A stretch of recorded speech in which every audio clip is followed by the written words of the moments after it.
So, hello and good evening to everybody. I'm really glad today and pleased to welcome you to our open webinar at Donau-Universität Krems. This is the third open webinar in our Europortfolio webinars. And today, Professor Peter Baumgartner, the head of our department for interactive media educational technologies, will give the presentation on strategies for implementing ePortfolios in higher education, which is based on an earlier study we did on our department. So what we want to do today is, at the one hand, give an overview about some findings in ePortfolio. This is in higher education in Austria, and on the other side also provide perspective for the further development of our Europortfolio community and give inputs for further discussions. So I'm pleased to hand over the word now to Peter Baumgartner.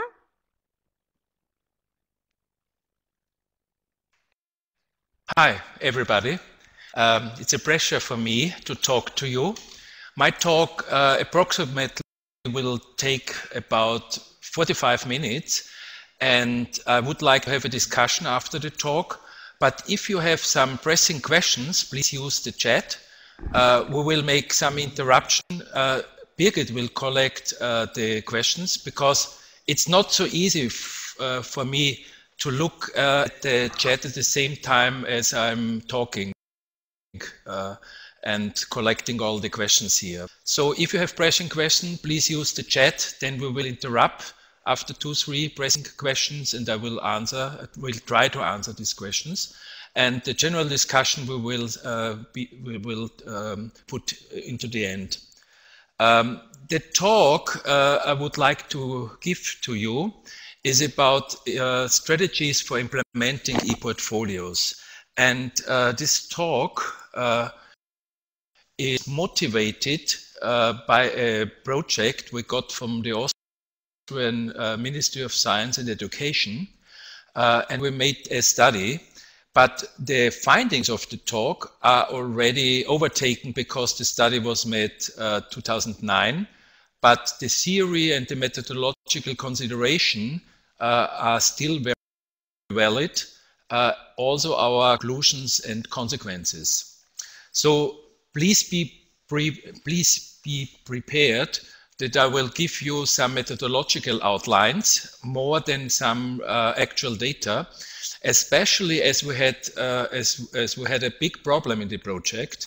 I will outline. It was very, very difficult for us to get personal data from students because of the data issue, data security issue, and personal data security. So let me start the main framework. Here you can see the 5 work packages we had in the project. Some of the slides I will just give you here for a later workup. So I will give you some information on quotations and some additional literature.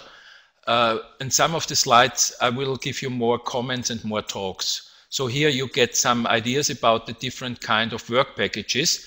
And here you see some publications we did in the aftermath of project.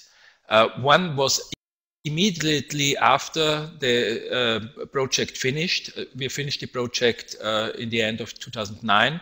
We had an international workshop on the potential of ePortfolios. And then later on, 2 books, but mostly in German.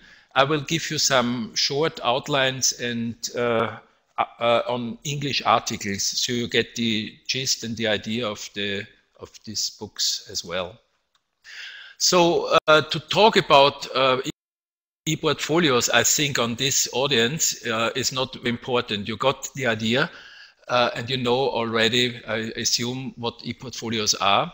But what I wanted to stress is that the visualization and the confrontation with ePortfolio is a very, very complex one, and it's not easy to define what the ePortfolio really is, because it can store a lot of different kind of contents. I give you here some examples, and I also give you here the idea that the ePortfolio could have many faces for the users. It could be ePortfolio for reflective learning, ePortfolio for showcase, for presentations, and so on. So you see that there are very, very different kinds of usages. So the question arises, how would you define what the ePortfolio is about? We got the idea, like in the constructivism. Okay, I got the message that the Visio is not working. Is that right?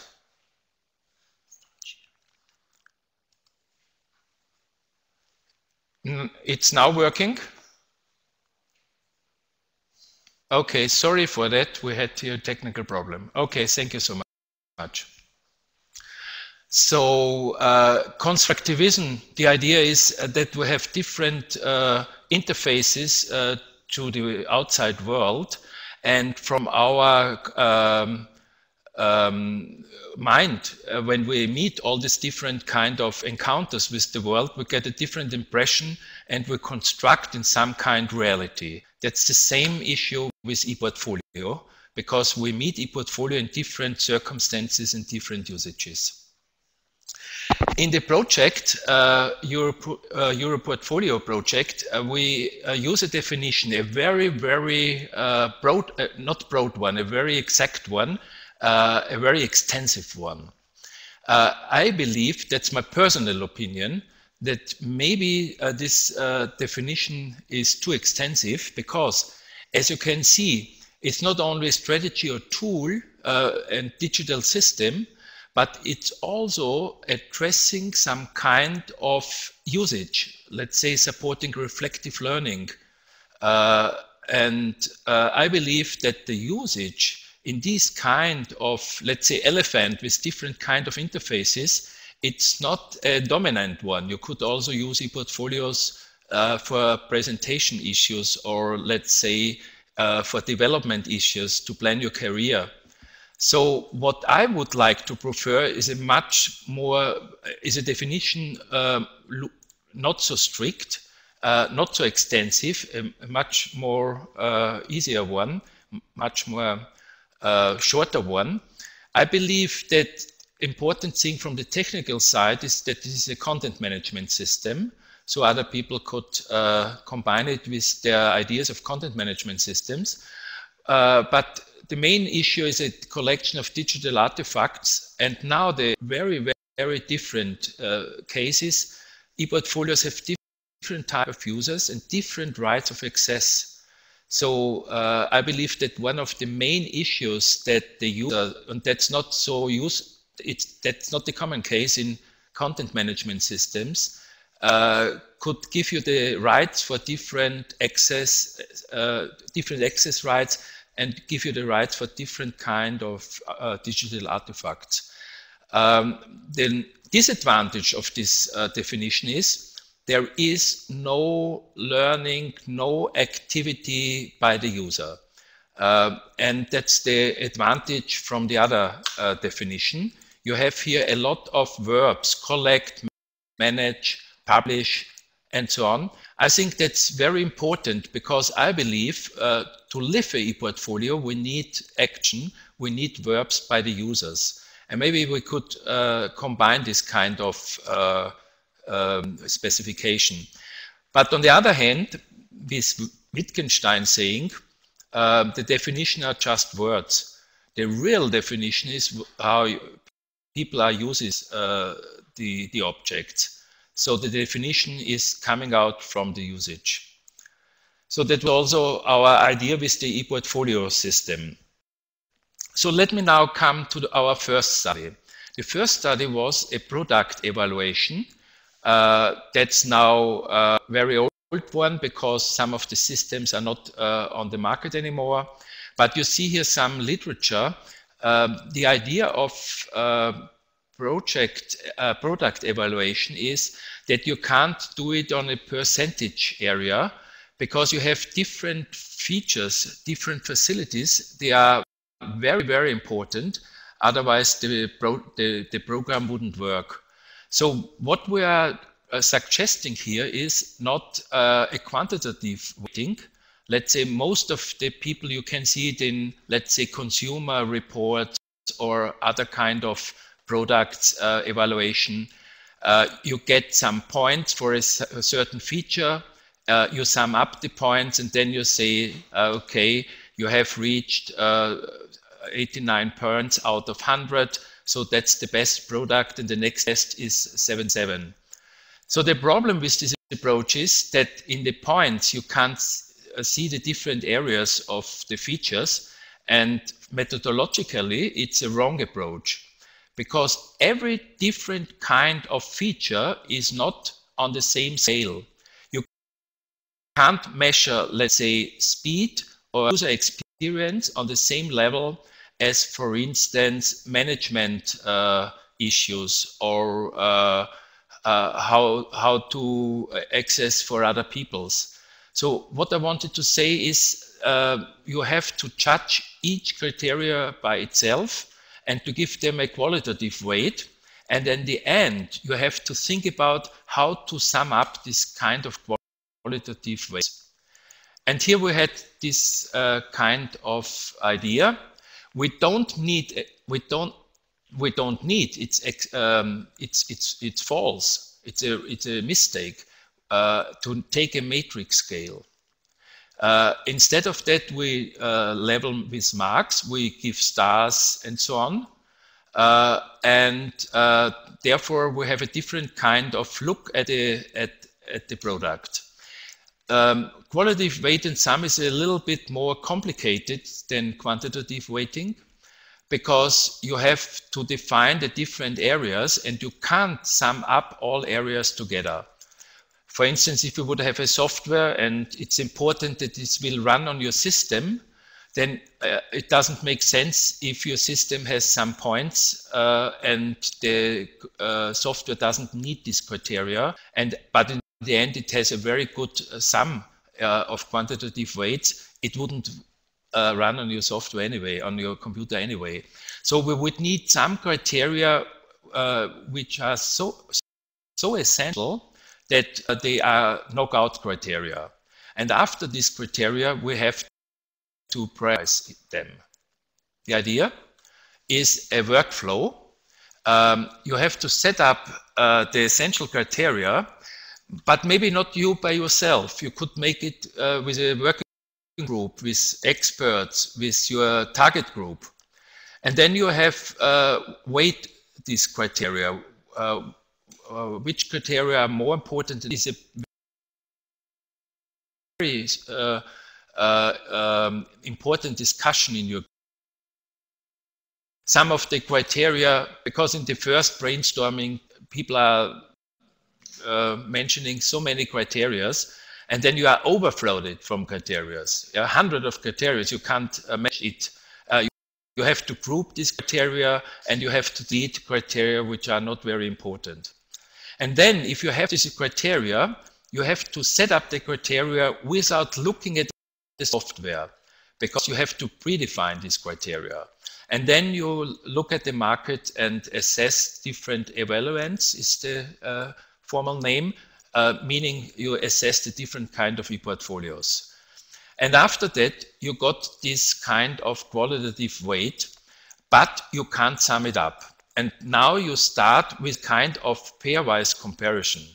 You got the idea, you got a list, and in the list you immediately will see what kind of software and what type of software and what enterprises are, let's say, on the top. Even if they are not on the first, second, or third rank, you can't say that so exactly, but you can say these 5 or 7 products on the top. And then you have optionally, you have to pairwise compare them. and you got a shortlist then of recommendable products. There is no winner as such, as because you have done your own weighting, and it could be possible that other organizations and other usages, other group of peoples, they get other criterias and other weighting of these criterias. By the way, this was one of our problems. Always, if we made this product, this qualitative weight of sum, people always asked us, what is the best software? You can't answer this in this very general way. We came up with 5 meta-level categories. Today, maybe I would also summarize them to just 4 meta-level categories. We have one issue on, we call them meta-criteria 1. These are verbs where people are using this ePortfolio, preparing the data, preparing their work, collecting, organizing, selecting. And then we would have another one where you always give some kind of personal value, some kind of appreciation, reflecting, testing, verifying, but I would also add representing and publishing, because here also you have some kind of personal value. Then we have the administrating issues. They are very important, the backside, the back end of the software, and last not least, usability. You could also operationalize these different meta criteria. You could say what is meant under usability, and then you have some sub-criteria.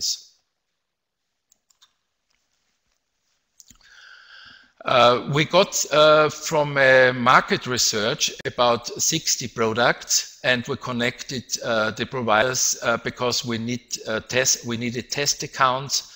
And finally, our evaluation list ended with 12 products. They are at that time were very common to the market, and we went on a detailed analysis on this different kind of product. Just 12 products we had to compare pairwise. This was the list we got. You see that we have different key types of ePortfolios, and they have also different kind of usage, like open source or commercial. If we would have, let's say, an enterprise or an organization, they could define, let's say, open source is mandatory. And if it's not open source, then it is a knockout criteria. But in our study, we made a very general study, so we opened up for everybody. So not the results are important here, it's the methodology we used. And here you have the ideas, because that's another advantage of qualitative weight and sum. You can go back and you can say in what area this software, these products are very strong or very weak. With the quantitative weight of sum, you just have one figure, let's say 89, and you can't, it's very difficult to describe why 89 and not 45, and where are the very strong or very weak areas. With qualitative weight and sum, with this methodology, it's easier to define the different areas. And you could choose, you could say, well, I would like to have a portfolio software where administration issues are very strong, or another one where collecting and organizing issues are very strong. That don't have to be the same software. Now let me come to the second point of discussion. Birgit, are there any questions at the moment? Maybe we could make a break here. Is there some discussion? There is, David is mentioned here. ePortfolio shouldn't be owned by the user, not the institution. Yes. That is very, very important issue. As you can see in our taxonomy, we have used this division as a very, very important division, and we divide every type of ePortfolio between users owned by the users or owned by the institution. Let me come to in the taxonomy more in detail to this question. But Birgit, excuse me, you wanted to add. Yes, I have seen that Igor also had a comment on the definition. Maybe you short comment on that. Igor said that ePortfolio as a tool like CMS can only support some activities, but ePortfolio as a concept, in his opinion, is a much broader term. So maybe you want to add something to this? Yeah, that's right. I think the problem with modern software is that normally that we have two different kinds of softwares. We have one that is very, very specialized for a single usage case, and then we have software that's very big and broad. The main example always is Word. The Microsoft software Word, where people are using, let's say, 5 to 10% of the software, but Microsoft Word has a lot of features. But the problem now arises, you have different kind of usage cases, so people are using this kind of software in different fields and with different practices. And we took, as you can see now from the taxonomy, we took the definition from ePortfolios and also the taxonomy of the ePortfolios from the real use cases. We looked at the universities, at the institution, at the people using. So we overcome this problem, because I agree with Igor, we overcome this problem by looking at the people.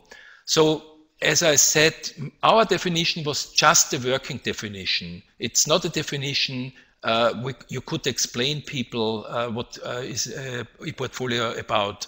I think that's much more complicated, and there are different kinds of usage, and if we have seen different kind of interfaces to the elephant. Okay, so let's go now to the taxonomy. What's important of a taxonomy? I have to address this issue because in my area, in my scientific field, in education pedagogy, people are very angry with taxonomies. They believe a taxonomy is a very formal thing, and it limits your freedom, and it's not good to have a classification scheme. So what I believe is that the taxonomy could be used as a heuristic tool, as a tool to think about the process or the thing or the phenomena you would like to put on a taxonomy. So taxonomy gives you some kind of an order. It's not just a classification scheme, but let's say a classification scheme in the sense that it's an end, that it stands for the classification scheme. It could be also a starting point, order where you start your thinking and you're approaching to the subject. And that's the idea we have used the taxonomy.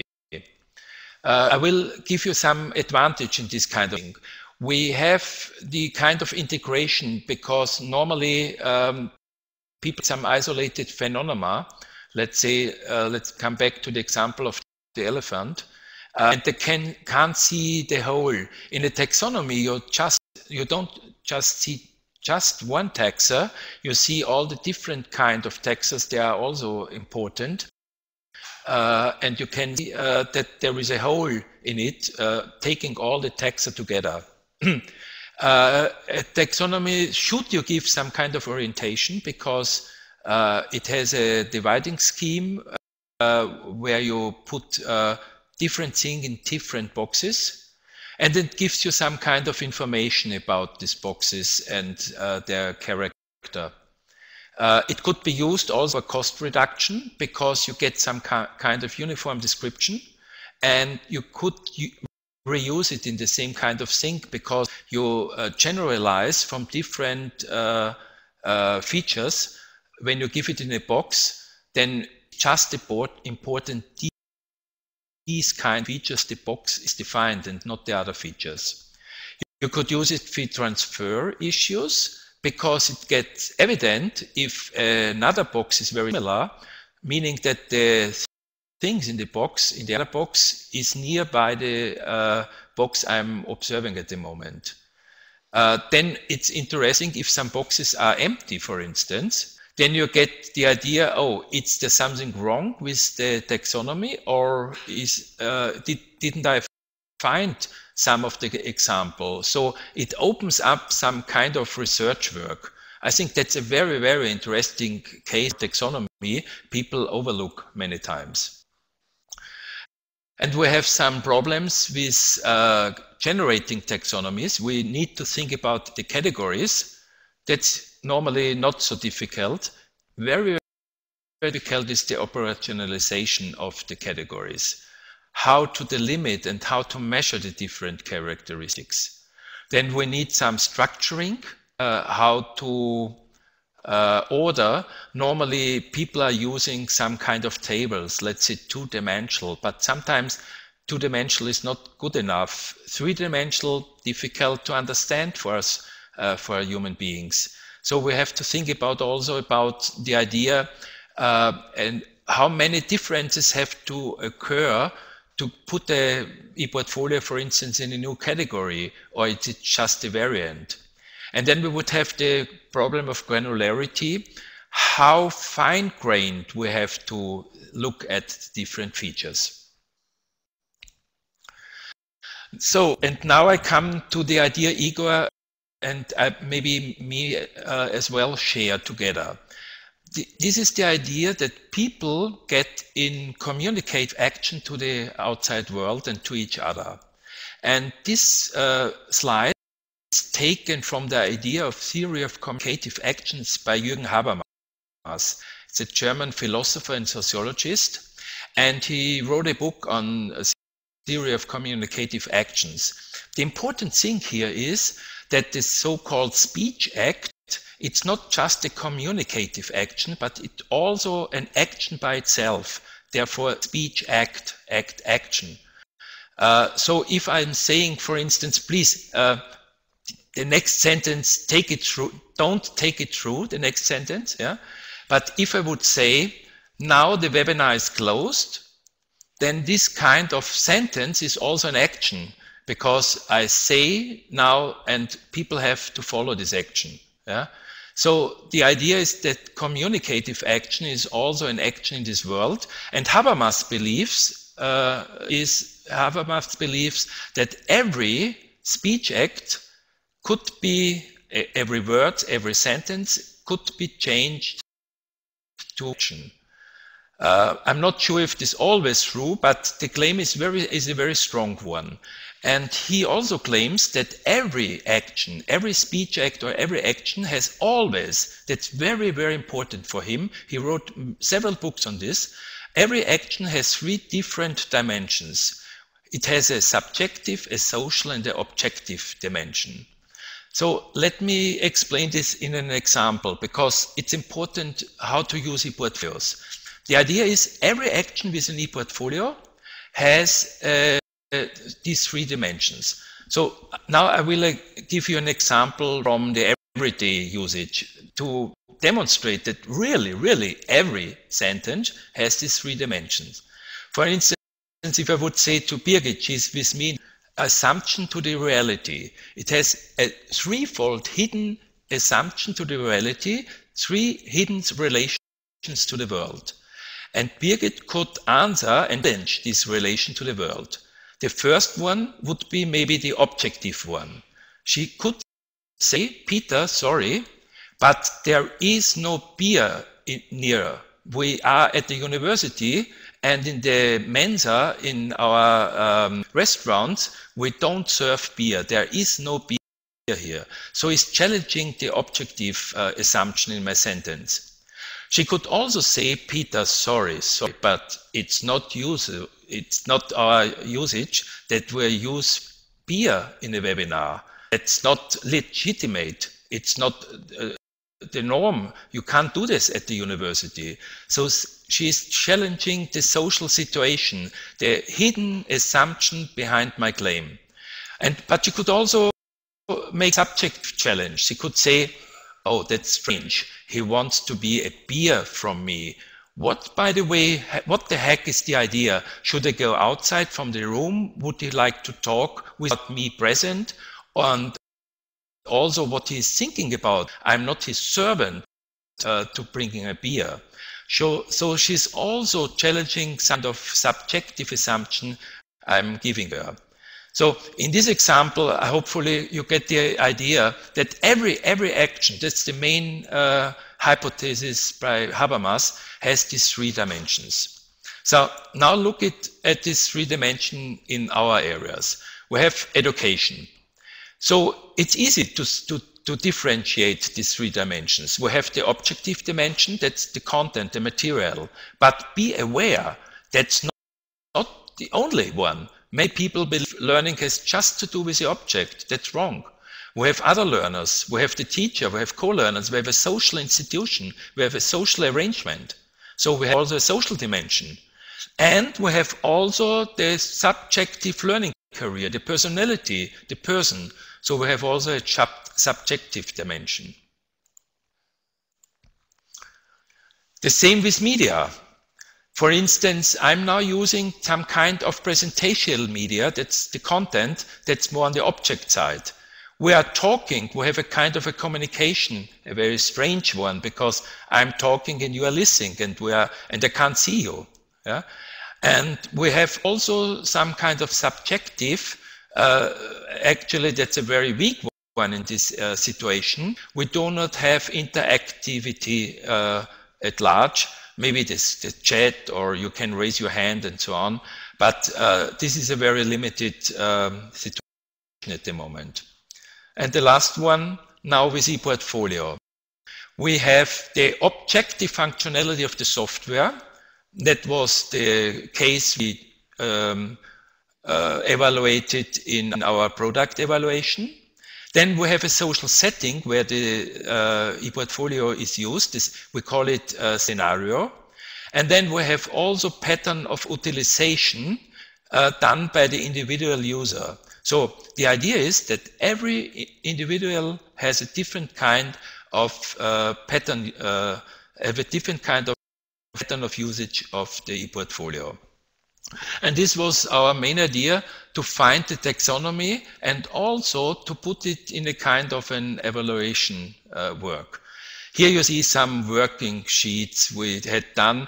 We looked at the people, we asked people, we observed people, and we tried to find different verbs and different terms for our taxonomy. And what we came up is a structure type of taxonomy where we have 12 types of portfolios.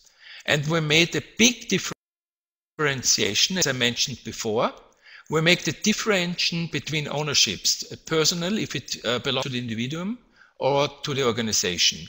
I think that's so essential that the same ePortfolio with the same functionality works very, very different on the different kind of ownerships. And then we have also the kind of idea that we have a summative or a formative usage, meaning that we just collect the results, or that we use some kind of process to improve the situation, or improve the portfolio, or improve the learning situation. And in the literature, we have so many different kinds of types, but we summed them up to 3 main types. One is reflection. By the way, reflection is more or less not done by yourself, but also by other people. Actually, more the social dimension, taking the words from Habermas. Then we have the kind of individual organizational development, more the subjective dimension. And then we would have the presentation to the outer world. That would be the metaphor for objective relation to the world. So now we have 12 ePortfolios, And we have always three different types. Each of them have different kinds, let's say six types of different ePortfolios. So the first one, reflection portfolios, we distinguish between a personal and organizational portfolio. In the personal side, it's more a learning portfolio, whereas on the other side is for evaluating or assessing. Yeah? And then we would use for the learning portfolio as a summative or in the process for metacognition. On the other side, on the organizational portfolios, you see you could use for monitoring to improve the organizational learning, but you could also use to assess the actual situation of the learning situation. The second one,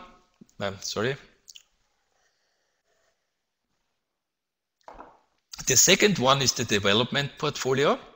This is also interesting because on the individual level, on the subjective side, we would develop our own personality. That's very, very different, and it would be in contradiction to supporting the professional career inside an enterprise. Because there you have some careers done by the hierarchy, by the management, but that not necessarily need to match with your own developing outlook and your own future perspective. And you see on the developing personality, we have the qualification and the competence portfolios. And on the other side, we have some kind of a job portfolio. It gives you some kind of a gap analysis to improve your qualification for the enterprise. And then you also have some kind of a professional career portfolio, meaning that this kind of portfolios is not only addressing your individual gaps, but is also addressing the hierarchy of the enterprise and where you have to find some places and could bring forward your career. And the last one is some kind of a presentation portfolio where you demonstrate your own products and competencies, or as a business, as an organization, your products and competencies of the enterprises. In the left side on the demonstration portfolio for the individual, you see different kinds of portfolios, the application portfolio, or you give a job profile. Also very important is some kind of a self-promoting portfolio. For instance, if you want to address your so-called I company, you are their own company, you are a company on your own, then your portfolio would like to stress your competencies so people can see what you have done. That's very useful for freelancer, for instance. Yeah. Then we have the showcase portfolio and best practice examples for the organizational portfolio.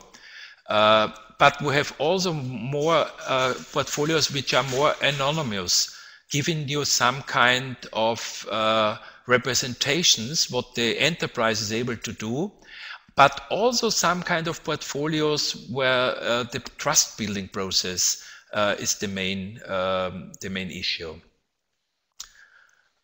Maybe I could make a break here as well.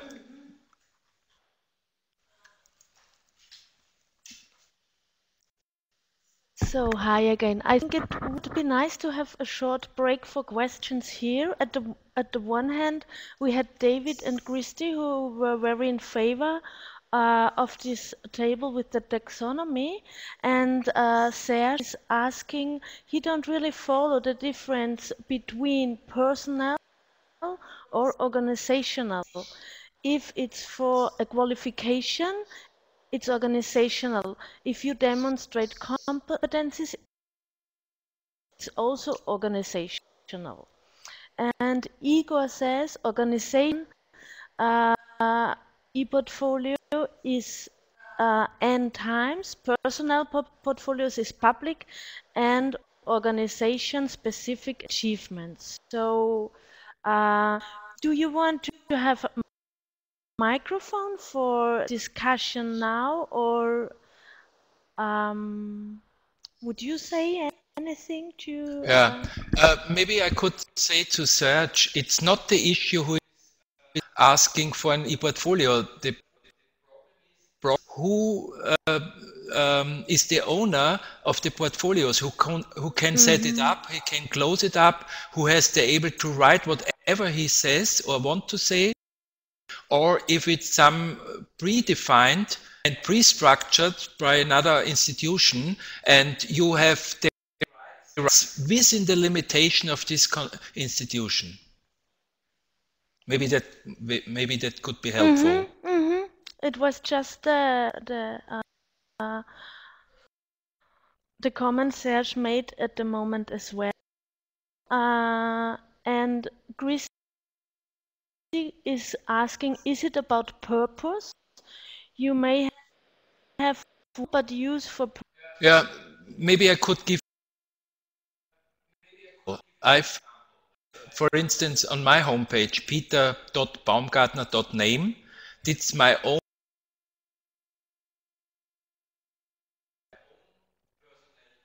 ePortfolio. I'm setting it up with an individual server. I'm the one who has right to the server. I'm the only one who have access to the data of the server, and I'm the only one who is able to write on this ePortfolio whatever I want. I could, for instance, in this ePortfolio also write some critical issues on my university. Well, I could, yeah, in this theory, yeah. Maybe other people did it and they are annoyed, but I have the right.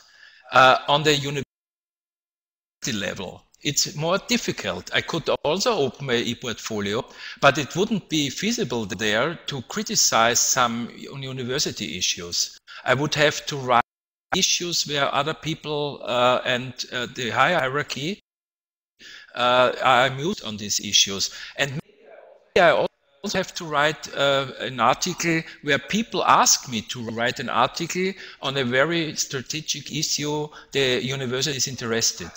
So my personal portfolio, it really belongs to me, and I use it, for instance, for my own understanding, for my own learning purposes. And the other one, if I would write it for the university, if I change the institution, no, ePortfolio doesn't go with me. But my ePortfolio, I have now, I was professor on different universities and always using the same URL and the same ePortfolio.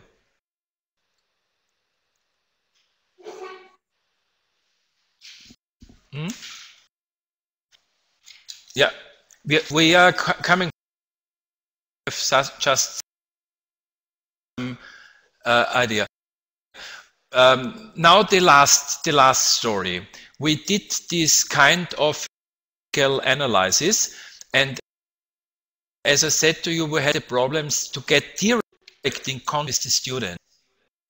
That was one of the problems. We had to use in that kind institutional portfolios, and we had to ask the university management to get in contact with students. So the data we get are limited and they were pre-selected by the university. That was one big problem. We got 4 strategy models after the evaluation, and most of the survey was done by qualitative interviews because we didn't get access to the data. It wasn't allowed to have a look inside servers and so on. So that was, let's say, a disadvantage. And as a matter of fact, I was very disappointed because we did this project, university project, and our method together. It one program call by the same ministry, and we were forced to work together. So all the other universities, they had the obligation to work with us, but maybe that was the mistake, to have some obligations and to work and to cooperate together. So what we find out 4 different kinds of implementation strategies. One kind of a student service. where you would like to support students, normally at the end of this study, that you get prepared for job requirements and for job applications. Then we have some kind of reflective learning portfolios. Here the implementation strategy is learning tools. Here it's very important that people have a lot of rights and can work with their portfolios pretty independently. And then we have the curriculum integration. It's used for a certain kind of a course, and in this course you get some tasks. These tasks are limited by European credit points, so you get time work on your ePortfolio. And this working time is also evaluated, and you get some achievements and some quality controls. Because you have to fulfill the requirements of the course and of the module. And then a very interesting implementation is university-wide implementation. I find this interesting because you use ePortfolio as a kind, let's say, as a kind of a marketing tool, as a kind of a service tool for everybody, for every student. I tried this with my university as well, because I said, okay, let's give every student an electronic portfolio and give it them personally. So if they have finished their studies, they can use it privately as long as they want. So that would be some kind of a marketing issue. They would say, hey, I was or I am a student at University of Krems, and here we have ePortfolios, and we can reflect our learning career and our learning experiences. Just some parts of the University of Vienna, they started with this kind, but unfortunately enough, they have stopped now, and they are more using ePortfolio now just for the learning process. The problem is that you need some kind of infrastructure, some kind of computer people department resources, and it's not so easy to convince the rectorate and the people in charge why the costs for the administration and service costs, they are very variable for university development. So let me come now to the end. What are our consequences from this? The consequences are that the situation is pretty complex, and that we would need some kind of a new way to transfer this kind of complexity. And we used here the idea of an architect, Christopher Alexander, who uses the so-called patterns. Patterns is a kind of a formal description of a best practice or good practice example. That's very different to the pattern in the German language. We have Muster, and Muster is very different. It's not a good translation, because we have kind of templates. That's also in German a Muster. But what I'm thinking is a kind of a structure, constellation, configuration, meaning a situation as a pattern. Yeah. And from this situation, we developed the pattern language for electronic portfolios. Unfortunately, the book is only in German, but I have also an English example for that. Here, by the way, you can see that all these different colors are different kind of patterns. We have here entry patterns, meaning the blue, the yellow, the light blue. We have here the reflection portfolios, development portfolios, and presentation portfolios. And then the different colors, they have different meta actions. Meta verbs are always organized under words: selection, planning, production, organizing, presenting, and so on, evaluating and reflecting, and so on. And I give you here some description format, and on the right side you see also a paper we have done in English with three example patterns. Okay, so I come to the end. Maybe we have still time for discussion.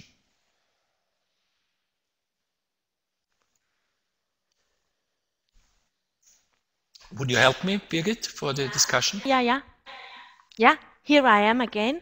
Okay, so just to sum up a little bit, at the one hand, at the beginning, we had some questions or comments around definition, also with this Wittgenstein saying that definitions are just words. It depends what are we doing with it.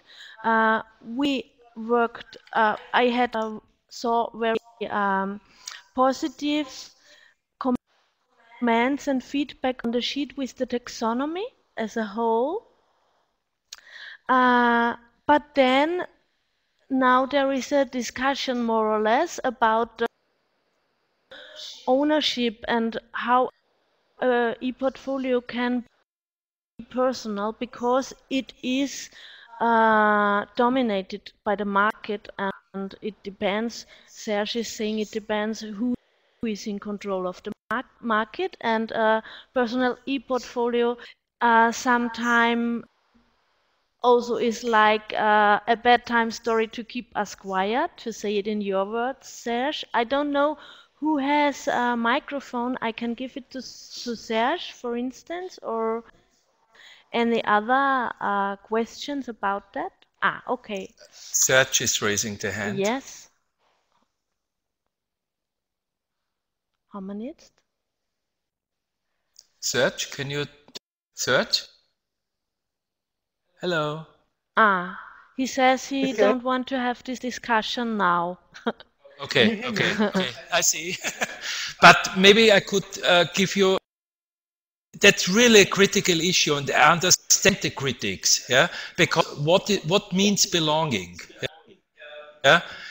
One is saying, I think it was David, that in Twitter I write personally, but the server and the Twitter account doesn't belong to me, and the enterprise could shut down the service. Actually, that's the big problem. Birgit, halt den Ton. That's one of the big problems. We have seen now what is done with personal issues with the NSA and United States. So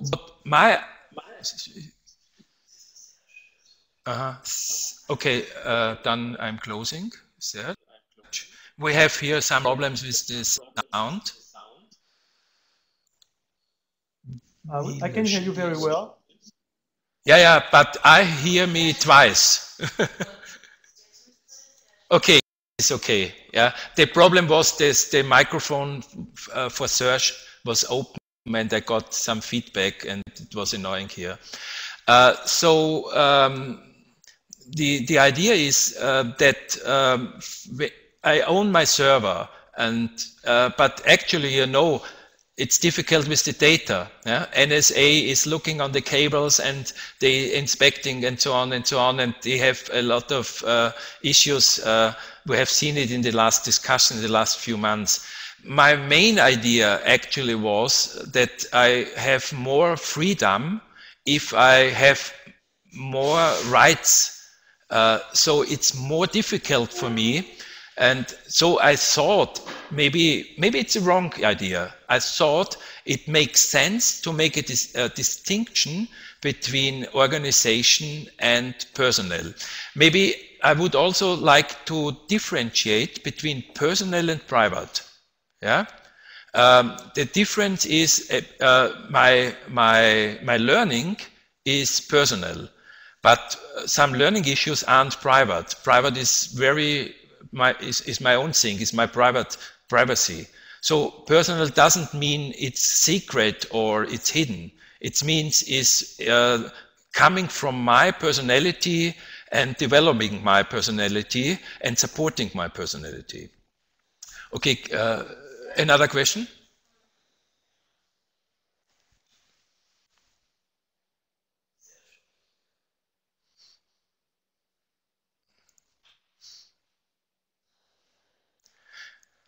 That's a good question. I agree with you. Maybe it's not necessary to have a taxonomy for ePortfolio. That is the reason why we wrote a book, why I wrote a book on taxonomy of teaching methods. Because we got the idea that ePortfolio is just some kind of a special issue. But by the way, there are so many taxonomies, and it's helpful to give you the first idea. And we have sub-taxonomies and meta-taxonomies. So you can't say just one here and not the other one. But I agree with you, a learning taxonomy to differentiate different actions in learning is maybe more valuable than just a product taxonomy.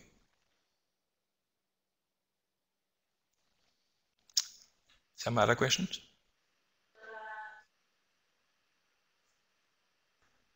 There are many positive comments on the taxonomy. Any further questions? What would a learning taxonomy look like, Serge? Is a question by Janet. So can we manage to give Serge the micro? Serge, you have the micro? Yeah? I don't hear him, no?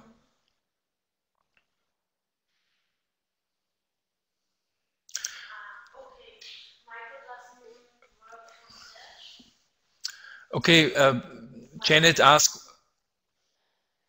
Okay, Janet asked, what would a learning taxonomy look like? There are different. There are a lot of people work on a learning taxonomy. The most I won't say the most important. The most well-known was the taxonomy developed by Anderson and Krathwohl, and they used a taxonomy done in the 50s. The taxonomy by Anderson and Krathwohl has now also imported some constructivist issue, but the problem with this taxonomy is it's just a taxonomy of cognitive issues, no social issues, no emotional issues, and so on.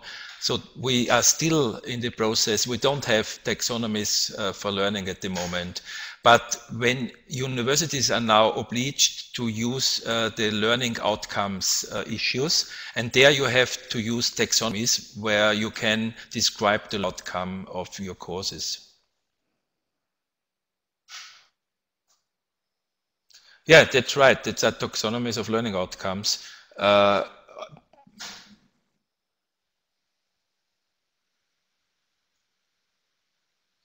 Yeah.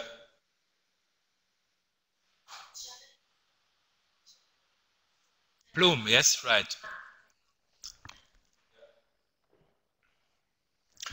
Janet, Anderson and Krathwohl developed and improved the Bloom taxonomy. They used now, the Bloom taxonomy had the problem that it was just for remembering.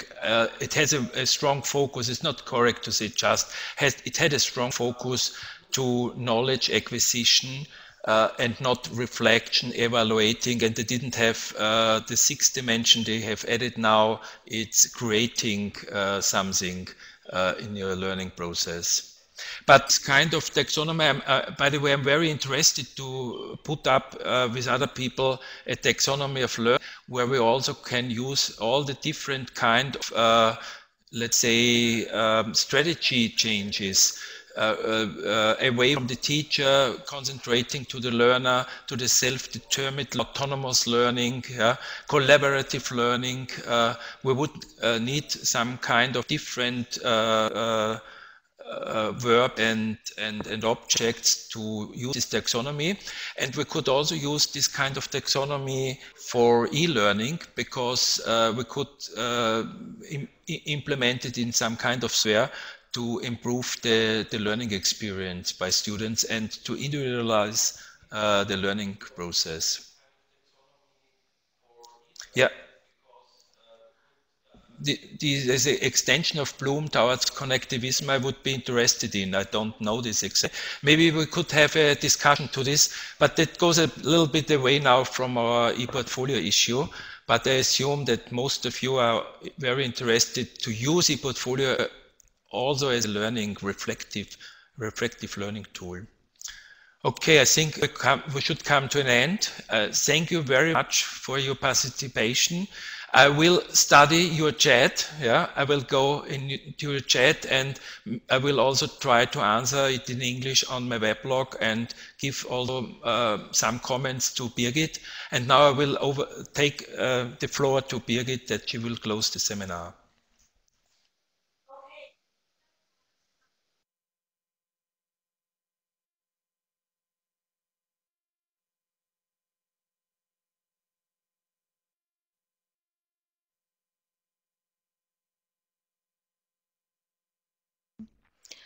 Okay, thank you very much for your active participation. It was a pleasure to us to have you here at Danube University today.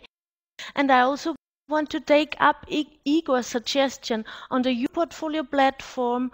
We will very soon implement a possibility for discussion, and maybe we can pick up the discussion we had here about the taxonomy and maybe the ownership as well. And you are very, very welcome to go on discussing with us and keep the European Europortfolio community going.